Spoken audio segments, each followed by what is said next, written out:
$1, that's going to double every day for next 30 days. What would you take? I'm taking $1 You're taking $1. Why? because you want me to give you the answer? Yeah, By the end of the 30 days, you have about over $1 billion. not quite billion, but Or close. millions. That's It close. doubles. So $1 doubling every day for next 30 days give you $536 million. So if you're investing and you're making 10% every year, it's compounding every year. You'll get to some significant amount. Credit card bills. We talk about how bad credit card bills are, right? Not 30%, even at 20%, which is old interest rate. $5,000 debt, you're making minimum payment, in 5 years, it doubled. But in 10 years, it's 5 times. That's why you want to pay credit cards off. Buying a house. Typical interest rate these days is about 8%. If for first-time buyers.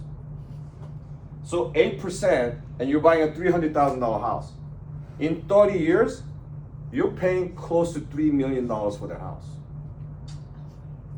Isn't that crazy?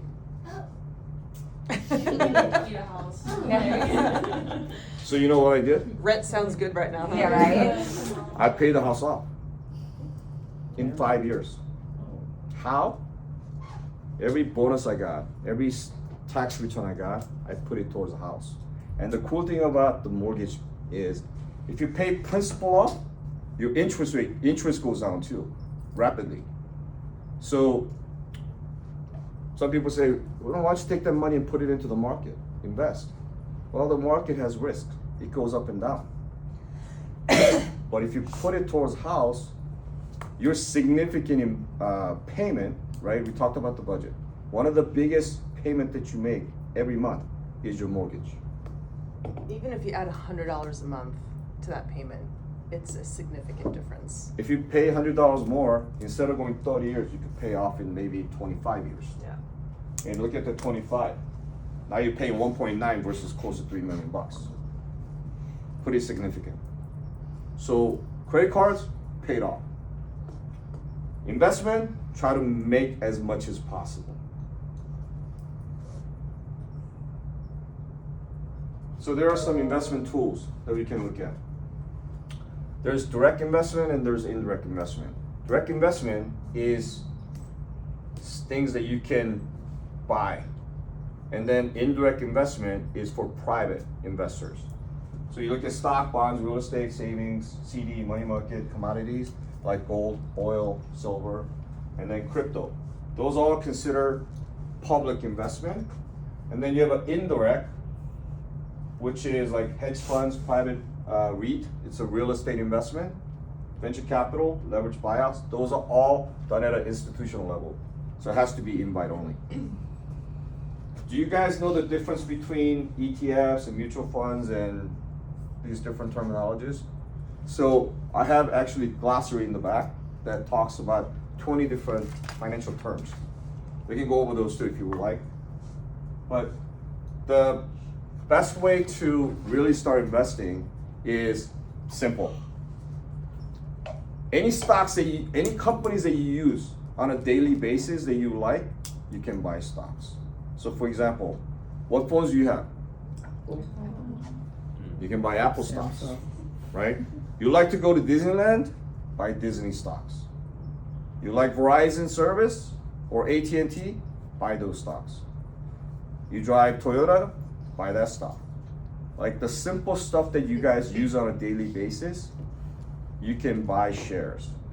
Now, you can also do some research and find out what kind of longevity or long-term prospect that company has.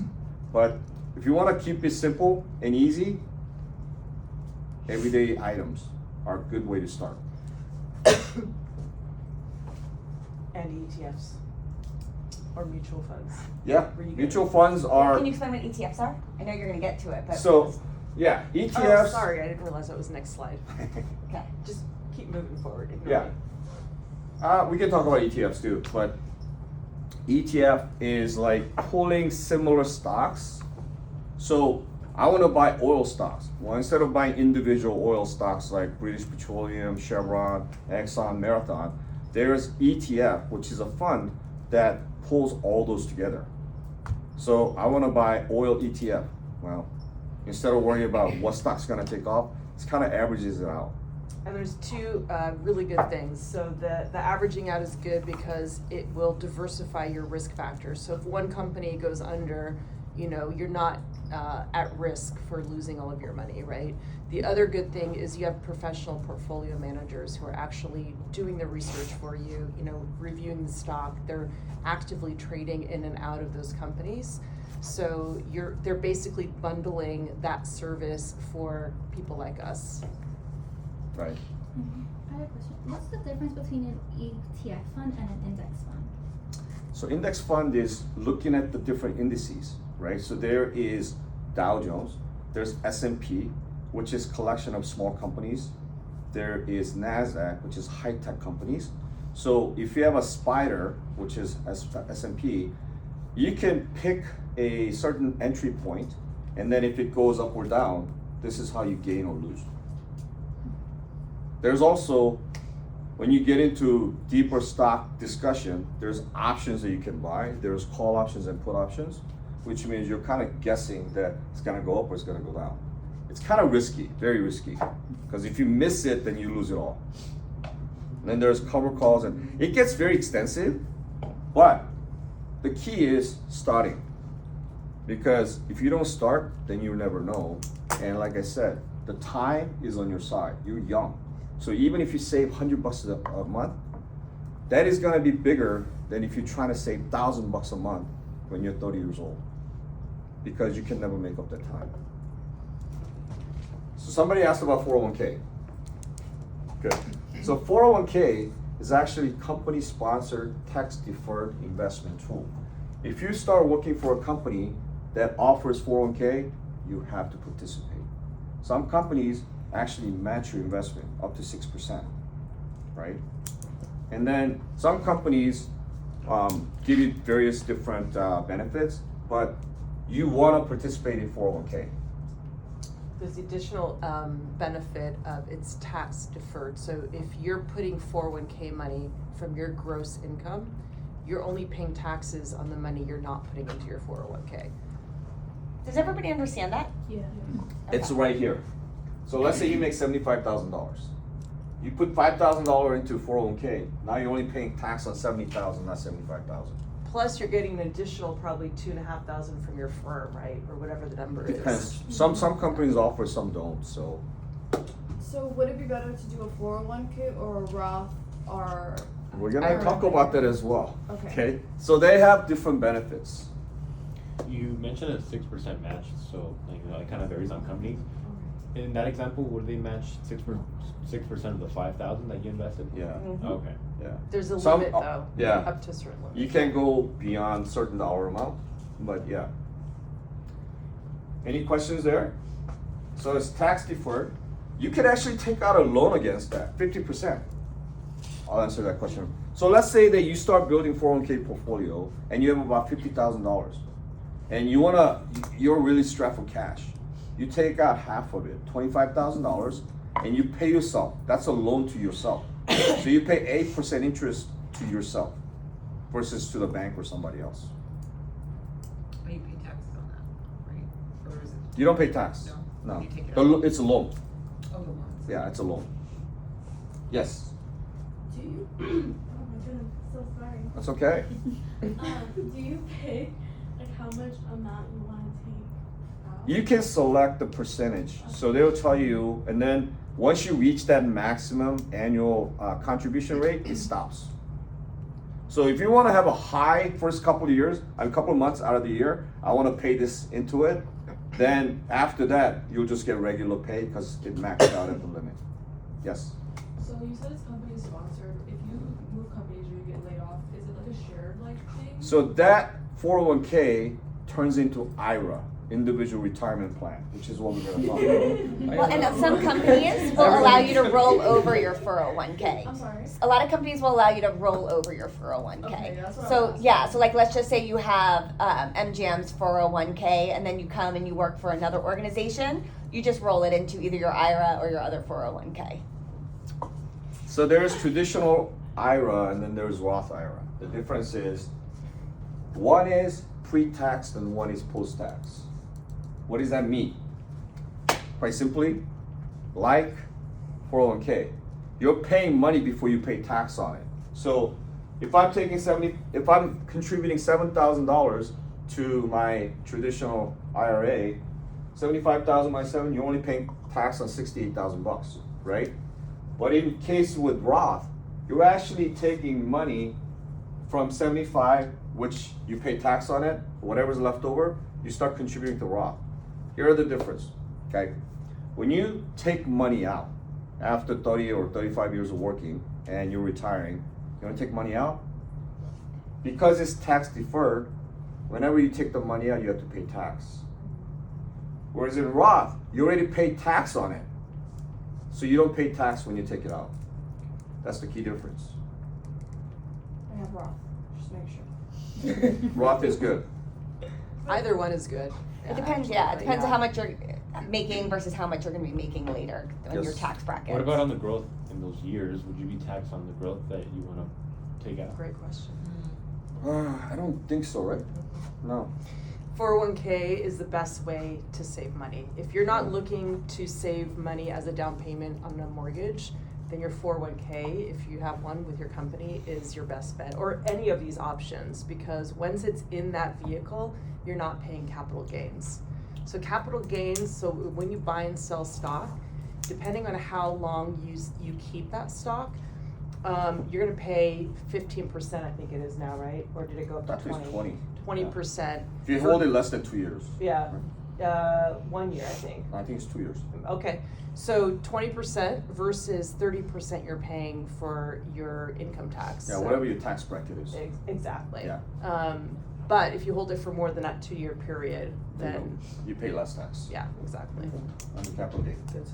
So as soon as you get a company that has a 401k, you should be investing in your 401k. Mhm. That's just the And when- basement. And when you're buying mutual funds or whatever type of investments within that 401k, so we talk about capital gains, you're not paying that exchange rate. So even if you sell it within a certain period of time, you're not paying capital gains within, if the money is all in that 401k and staying there. It's only when it's outside of that vehicle that you're paying And like- capital gains. You work for yourself, you don't have a 401k. That's when you're gonna look at the IRAs. Yeah. Or like here, we're at Office of Two. We don't have a 401k. We're looking at the IRAs. But for these big companies that you're gonna work with, go with their 401k. They're gonna match it. They're gonna do other things with it. It's definitely worth it. Well, I would say for us at this point in time, I feel like a Roth IRA is our best bet because at the company I work at, I'm not allowed to open a 401k for another year until I turn 21. Sure.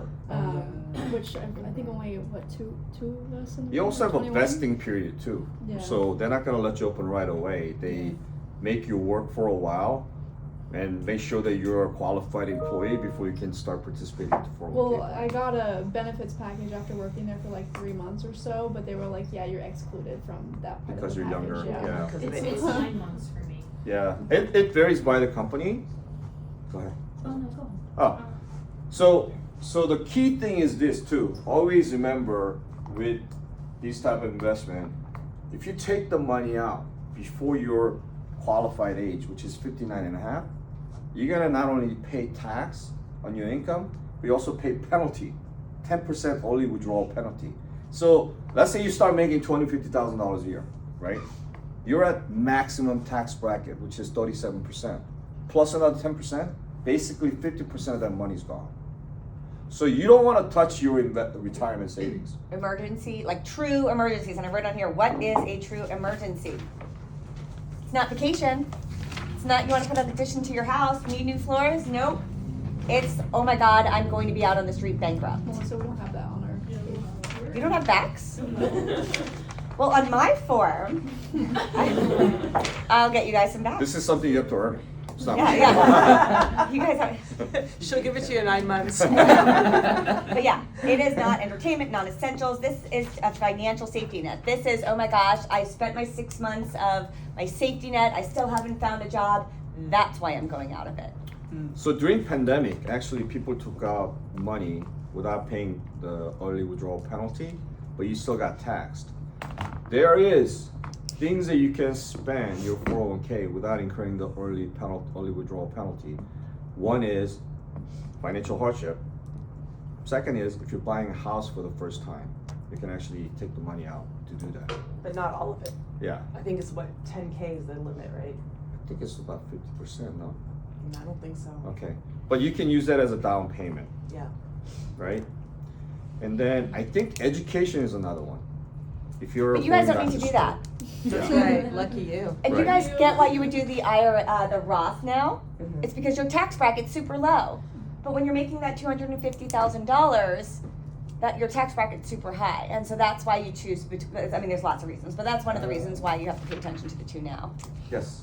So back to what you're saying, so we can take it out if we need like a mortgage or a payment. You don't need to take it out. Just think of that. You're not gonna take it out. Yeah. Until. Emergency, Until you're retiring, emergency, 59 emergency, and a until half. you retire. Don't ever think you can take it out. But again, we live in a society where anything can happen, right?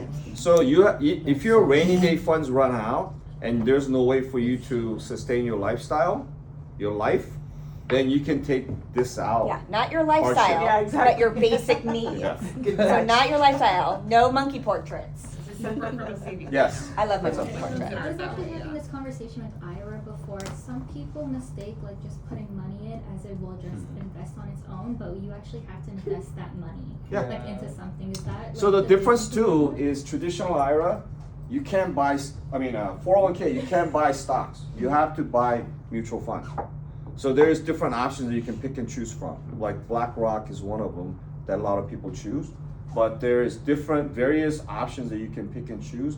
Once you pick it, this is how. And then you don't need to just pick one. You can pick like 3-4 different investment vehicles within it. The traditional IRA and Roth IRA, you can actually buy stocks, individual stocks, or ETFs. And when you're young, you can be more Aggressive. aggressive. But when you're getting close to retirement, you want to be conservative because you don't want the ebbs and flows of that because you'll see that it really does change. I never look at mine It also because defaults though, your 401k, you don't have, like, it defaults to, I think, whatever level you want. yeah, usually you set it and forget it. Oh, coming. So I think that's Yeah, you can next. set it. Any questions on these three? I do have a question. Sure. Not to like dox my mom or anything, but when she got fired from her job, she like cashed out all of her 401k. Ooh. Is there a penalty when you do get fired? Yes. Okay. Anytime you touch, when you're younger than 59 and a half, you're gonna pay. Because you have an option to roll it over to Right. IRA or Roth IRA. Right. So how do I explain it? Like, so does every job have one of these options, or some of them? So the don't? 401k is a company sponsor. These two you can do right now. You don't even have to be employee. If you have, so in this little comment that is very hard to see, right? Or I'll read it for you. Putting money in a Roth is a great place to invest extra cash if you're just starting out. You think your income will grow, and you can even contribute to both IRA, Roth IRA, but your total contribution cannot exceed $7,000 per year. That's 2024 limit. Yes. So I have a 401k and a Roth IRA, but I also have this brokerage account. What would be the difference between those two and this one? So the retirement plan is something you can't touch until you're 59 and a half. Mm-hmm. If you have a stock market brokerage account, you can take it out anytime you want. So that's when you can like buy and sell and stuff. Yeah. If I sell something right now and I make money off of it, how does that work? If you have stock for longer than 2 years, Oh, you're I paying have to wait 20%. months. Okay. If you have less than 2 years, you're paying your income bracket, Okay. whatever the income is. So that should do it now. Should I sell now? I don't know. How long did you have it? Not over a year. But did you make money on it? Like not a lot, but like yes. So you More than my pay. initial. So you pay the difference. So if you put $1,000 in and it went to 1,200, Mhm. you pay tax on the 200. Okay. not the whole thing. Okay. But that's not the reason you should make those decisions on buying or selling. You have to also look at what you invested in. And why did you buy it in the first Exactly. place, right? And if you believe in the company and it has a long stretch, Then you hold keep on to it. Yeah. You Okay. know? Like, I know Preston bought some Nvidia, right? What's Nvidia, the chip company, it's taken off. You can sell it now and make a lot of money, but if you think that it's gonna grow even more, then you hold on to it. I'm like, wait, let me PC. Nvidia? Yeah, Nvidia. NVIDIA. I thought you meant like chips, like Lay's. That's like- what I thought. Okay, so AI. here is what you have to really think about when it comes to investing. What is your risk tolerance? The good thing about you guys right now is that you're young. The risk and return are directly correlated. The more risky the investment is, the higher potential return is. But also, you could lose it all. The good thing is because you're young, let's say you lost everything, you still have time to make it back. That's what Melissa is saying, right? As you get older and you reach retirement age, you want safer investment. So less percentage of return, but your chance of losing all that is lower. I'm not gonna get into all this, but stocks is risky investment, especially the new startup companies. However, when you look at companies like Facebook, when it first started out, it was pennies on the dollar, and then boom, now it's several $100s, right? So even if you had 1,000 shares, you could be a millionaire, But you never know. but you never know. That's like less than 1% of Right. companies that start out But that then if way. you own like GE or Coke or Pepsi, which is an established company, it's not gonna grow as fast, right? But it's stable, it's safer than a startup company. And they also have this thing called dividend. Dividend is basically a quarterly profit sharing where by having shares, you get money on those shares. Some are 10 cents, some are 15 cents, whatever it is. So the more share you have, the more money you're gonna make every quarter. It's guaranteed. Can I point out the little tempting corner over there? Sure. I know that, especially driven by social media, you guys are probably seeing so many stories about people making, getting rich, Crypto making a lot of millionaires. money on crypto or whatever it is. You're never going to see the people who lost everything. So keep that in mind. This is definitely a risk factor. You never know which direction it's going to go in. You never want to put too much money in. If you can live without the money today, fine. But if you can't, don't do it. Well, and I think a lot of people get into it and they get really excited. You might have mentioned this, if you missed that golden moment where you were supposed to sell it, you missed out. And then 2, you have to pay the taxes on it at the end of the year, and they don't tell you that as well. So be prepared. If And you're going to ask play with other it. people for advice. Anytime you get into emotional selling or buying of stock, never ends well. The best way to manage your portfolio is to diversify. Don't put all your eggs in one basket. So I'm gonna put 100% of my money in the stock. That's not the right approach.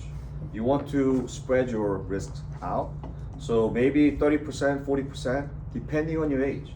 If you're younger, you can put 50%, right? Because it's gonna grow faster. But you wanna have some real estate portfolio, which you can accomplish by not only buying a house, but REIT. It's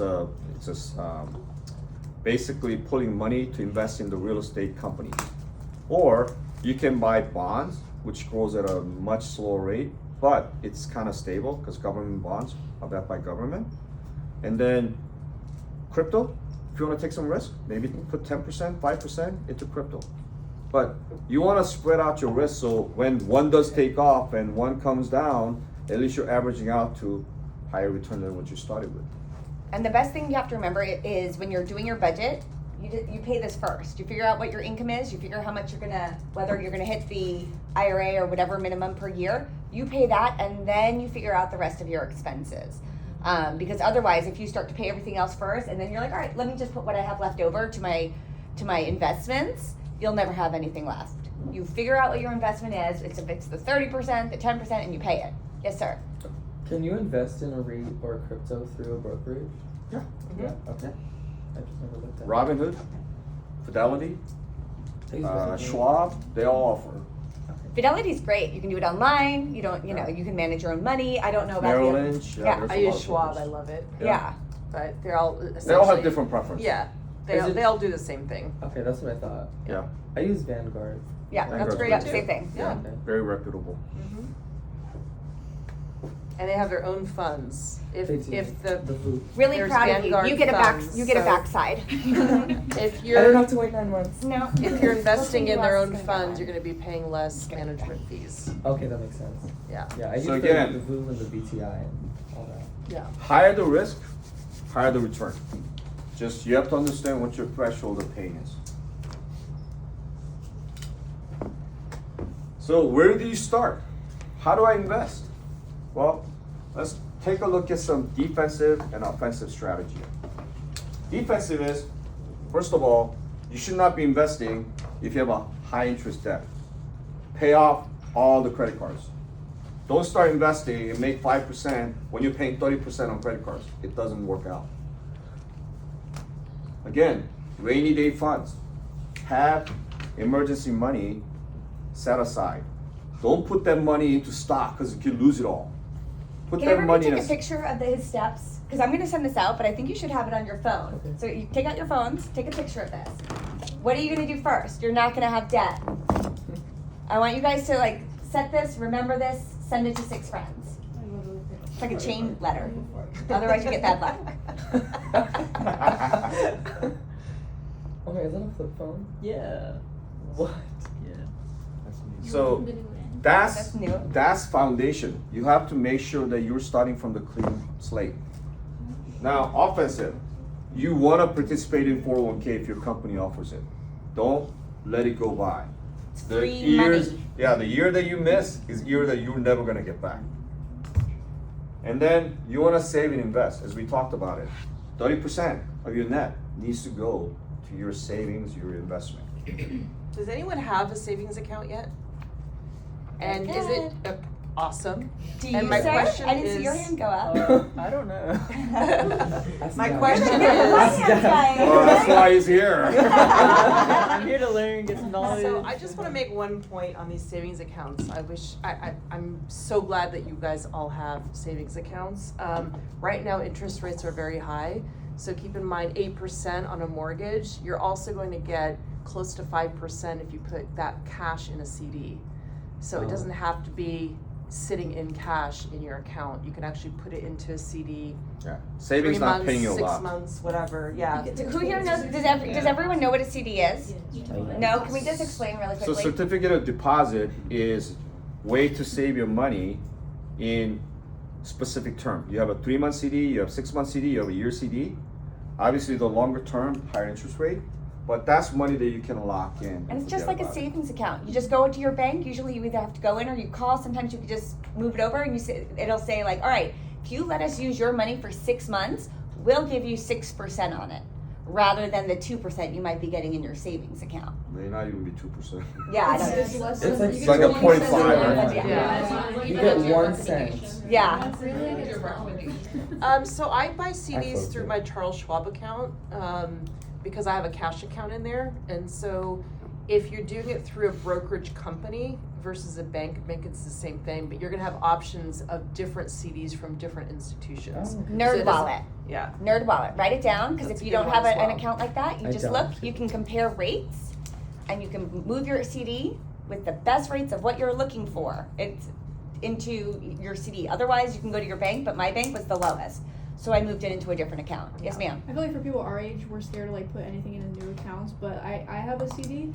and I'm so glad I did because it's money I wasn't going to touch anyways. Like my savings, I don't touch that. It's I growing only faster. put money into it. Yeah. So in my mind, I put more than half of my savings into the CD because I know I'm not going to touch that Good. money eventually. Great Exactly. strategy.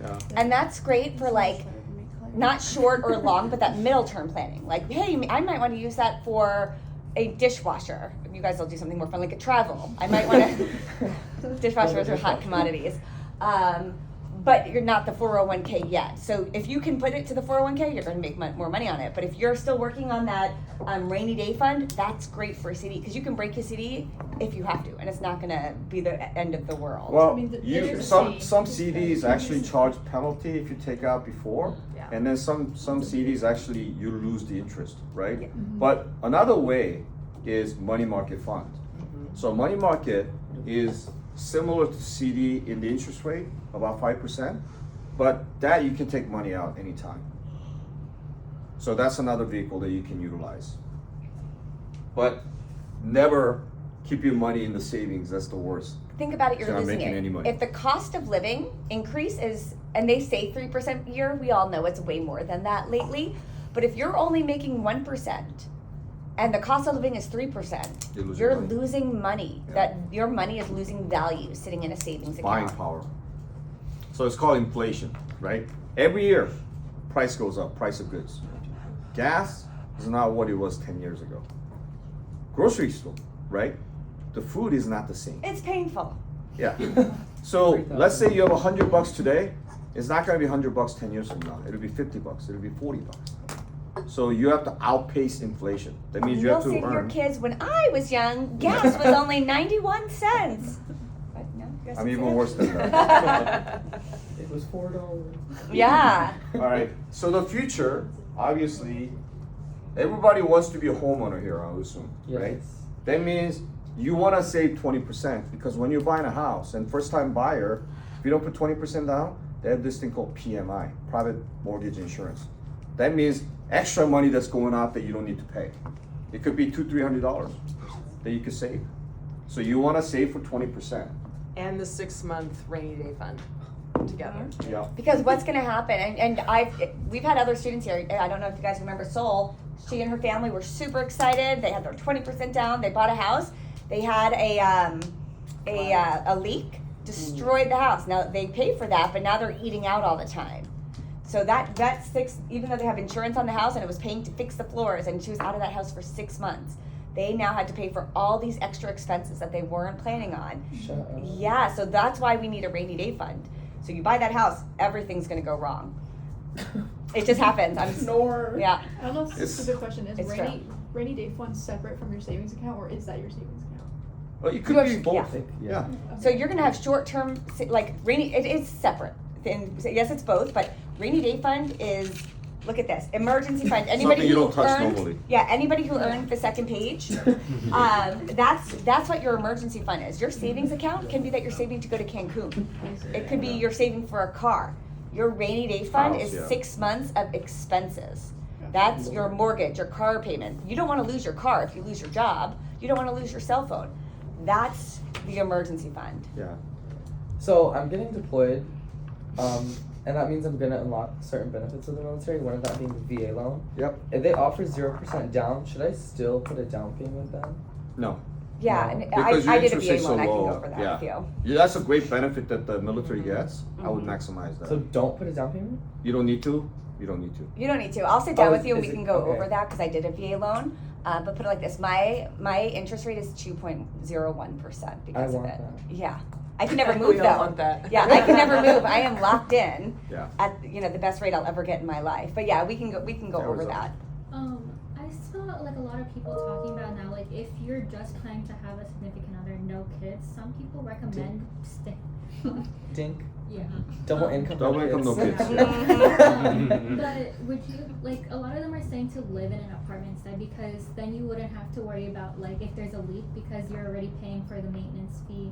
There are a lot of like benefits of like There's pros and cons to that argument, right? The And you pro is this. Pro is when you live in an apartment, you don't have to worry about paying property tax. You don't have to worry about maintenance. You don't have to pay fees to buy a house. You know, paying interest. The con is you're making somebody rich. Yeah. And think Right. about what happened over COVID, where people wanted to sell their house, sell their property. You were living in it, now you're out. They can also jack up your rent. Rent in that apartment went from $1,000 to $3,000, and somebody else is making the money. Why wouldn't you want to eventually own your place where that is yours? Nobody can kick you Are you out. talking about renting an apartment or buying an apartment? renting. Okay. Yeah. Now, it's all situational, right? Yeah. If you're in a situation where, let's say, interest rates are 10% and the market has gone up significantly and you wanna wait a little bit, there's nothing wrong with renting, but it depends on where you are in that situation, in that time and moment. And you have to, like AJ said, weigh your risk factors. It's also jobs too, right? Like your spouse, your significant other is having a job that moves them every 2 years. You may not want to buy a house, Yeah, right? exactly. Because then you're gonna have to buy a house every new city you That's a go. great point. And transaction is expensive. When you buy and sell house, unless it goes up significantly, the fees will eat any profit that you make. Yeah. And then something else that you have to think about is, this, okay? People say, oh, you never want to pay house off because you get tax break. Okay, you get tax break on the interest. And only benefit that you get is your tax bracket. So let's say you paid $10,000 and your tax bracket is 37%, you're actually saving $3,700 of your income tax versus $6,300 that you could be saving if you pay the house off. So it's different ways of looking at it, but right now, the most important thing is start. Start saving, start investing, because the younger you are, those times that you lose can never be made up. So even if you save $100 a month versus $1,000 at 30, they'll never make up their money. And we'll show you a picture of what happens if you start investing now, just $100 a month, versus if you started at 30. And by the time what that will eat that compound interest of where you're going to be. So we can go back to that slide, but you're gonna see what you invest now versus if you waited 30 years. If you waited 3 years, 7 years, 10 how years, yeah. different it is. Somebody had a question? Wait, I was just gonna ask if they check your credit when you try to rent. Yes, Yes. oh they do. Yes, Because they my do. mom told me they don't, but maybe No, no. back when she was like. They used to not, no, they used to. And unless you have now they certain do. credit, you're not gonna get a apartment. Not anymore, because what happened especially during COVID, is that people were defaulting on their loans, on their rent. Oh, So yeah. now they're like, I just want to make sure that I have somebody who has a good payment history. So now they're very vigilant about checking your credit. High credit equals responsibility, basically, is what they look at, right? So that's why you wanna see the car payment paid through the end, because they know that this person take out a loan, they're responsible enough to pay it off. And if your credit's low and they still give you that loan or that, the rent or whatever, you might get an unfavorable Yeah, very rate. high interest rate. Mhm. High interest rate or Yeah, high rent. Like, I had to get a cosigner on my car because I don't have a credit. That's fine. But my mom was like an 800 credit score, so they were like, Oh, okay. she got it. I was like, oh, we're good then. Yeah. Exactly. No, and then, but yeah, this is planting the seed. You don't need to have an 800 credit score right now. You need to get that credit card that starts building that. So when you're ready to buy a house, you're not like, all right, let me work on my credit score because I found the perfect house. You're like, I've been doing this for 10 years. You can just step right into it. So this seminar is not to equip you with everything that you need to know. This is just a starting point. This is thought provoking. So it piques you guys' interest. Now it's up to you to learn more about the investment vehicles that are out there. And if you have any questions, you can always come to us. Join investment discussion group. Bounce ideas. Talk about what are the benefits that you can get from having certain type of investment. We're all here to be successful, right? Nobody lives this life alone. We're a social animal. We have to depend on other people to help us. So joining a discussion group for investment is a great way for you to learn more. And then pick the one stock that you feel comfortable. Buy 10 shares, buy 5 shares, whatever it is. Just start, because inaction is the biggest demise. So you have to start somewhere. Start sooner than later. Again, you can take baby steps. Nobody's expecting you to start making $1 million off of your investment. Even if you make $10, $20, that is win. That is success, and then you can build from there. And again, time is on your side because you're young. Not like me, I have to manage my money carefully, but you guys can take higher risk for higher return.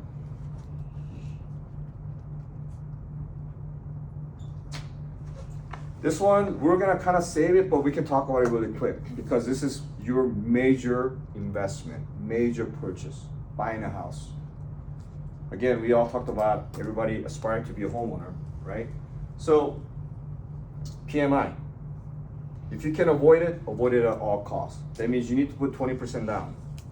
If you have 5% or 10% down, then you have this private mortgage insurance on top of your mortgage. And the mortgage people aren't gonna tell you all of this. They're trying to get you into a mortgage and get their percentage back. Right, so this could be a 2-year term. When I bought my house, I didn't have 20% down, so I actually had to pay PMI.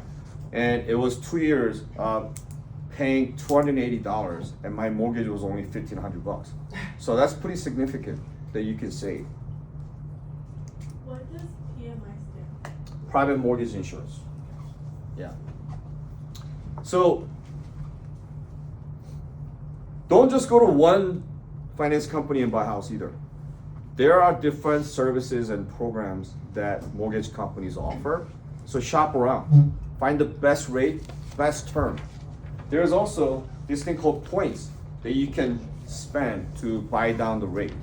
So for example, your interest rate is at 7.5%. But if you pay $2,000 now, it can come down to 7%. It doesn't seem a lot, but when you look at the compound interest effect, it could add up to a lot more.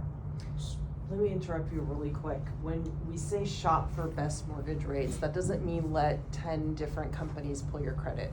Remember, that's a hard credit, right? Pull. So mortgage companies or the underwriters or whatever, the salesperson will always say, oh, I can't, tell you what today's rate is, but they can. You just have to ask. Most of them will give it to you, but some of them you'll just have to say, just give me an average, because they'll try to say, well, until we actually go through the whole underwriting process, we can't lock you into something, but they can. So make sure that you just, don't take no for an answer, right? There's also websites that tell you, There compare are, a lot of different websites. Yeah. rates from different companies. I got So- my mortgage from Costco. You did? I Costco did. has mortgages? Yeah. They Yes, have No everything. way. They sell cars too. I know. Wow. And So- a VA one. So I shop love it. around, but don't give up. Don't have them pull your That's credit, right. right? Just look at different rates, different terms, and then pick the ones. Maybe pick like 2 or 3 that you sit down and talk to them seriously, and then pick 1 or 2 that you really feel like they're the right mortgage company for you. Those are the ones you want to look at. So again, some of the guidelines that you want to keep in mind is you should not exceed 25% of your salary, your net, to be mortgage. So if you're making $5,000, don't buy a house that you're gonna have to pay $2,500. That's 50%. What are you gonna have left? Nothing. You need electricity. Does everyone understand the difference between net and gross? Okay. No? No? Okay. So gross is your salary, right? Simple as phone. There are other incomes that you can get, but let's say that you're making $50,000 a year. That's without tax. So when you factor in tax, you're not making $50,000. Your take home is, let's say, $35,000. So that is your net. Whatever the fees are taken out or the taxes taken out, your take home is your net.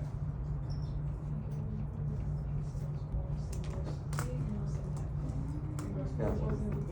So we just wanted to lay the seed with buying a house. Does anybody have any just really general questions? If you're getting there or you really want to talk about it, we'll sit down with you and talk about it. Yeah. But we just wanted to let you know, why should you be thinking about this now? So you don't actually see the house of your dreams, decide to buy it, and then try to figure it out in the 2 hours it takes to get the down payment in. We want you to just plant the seed. Yeah. And some of you guys heard this term called "don't be house poor," right? They bought such a big house with very expensive mortgage that they can go out and do any fun stuff. No movies, no dining out, no vacation. Don't be that guy, right? Because what you want to do is have a balanced approach. Anything in excess is always bad. So you want to make sure, even though this house that you found is a dream home and you want to buy it, if you can afford it, don't get yourself in, because that is the biggest problem you can have.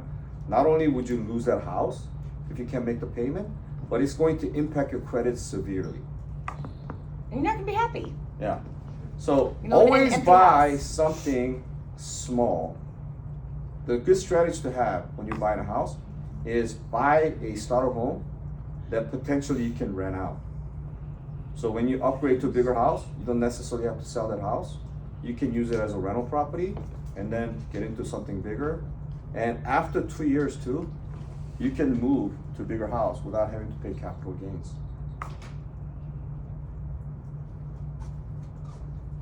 Any questions? All right, so my favorite football coach of all time is Vince Lombardi. He is one of the winningest coach ever.